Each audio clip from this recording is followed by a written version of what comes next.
Congress has 2 weeks to take action to keep the federal government operating beyond November 17th.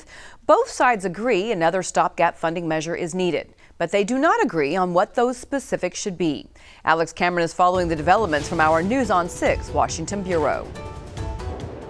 Well, new Speaker Mike Johnson had been talking about doing just a simple continuing resolution, a CR, into mid-January, but then surprised people Thursday when he mentioned he was now thinking of pursuing what he referred to as a laddered CR. Potentially that you would do a CR that extends individual pieces of the appropriations process, individual bills. Speaker Johnson hasn't decided if that is the approach he'll take on the CR, but his conservative approach to fiscal matters generally is popular on the right. Well, I'm grateful that we have a speaker who is truly concerned about our deficit debt spending. But Democrats see Johnson's talk of a laddered CR as just a novel disguise for devastating and unacceptable cuts. Translation, they want to shut the government down. Minority Leader Jeffries says the GOP had its month of partisan infighting and brinksmanship. The way forward, he says, must be bipartisan. It was my hope that under new management, there would be a different approach,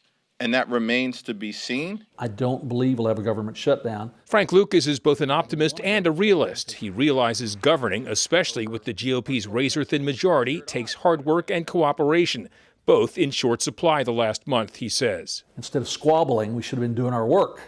But I was one of those people who advocated do our work. Now, Lucas is optimistic that squabbling is now behind them and focus is returning to working on things that truly impact constituents, like in his case, the Farm Bill. I'll have an update on that on Monday. In our Washington bureau, I'm Oklahoma's own Alex Cameron.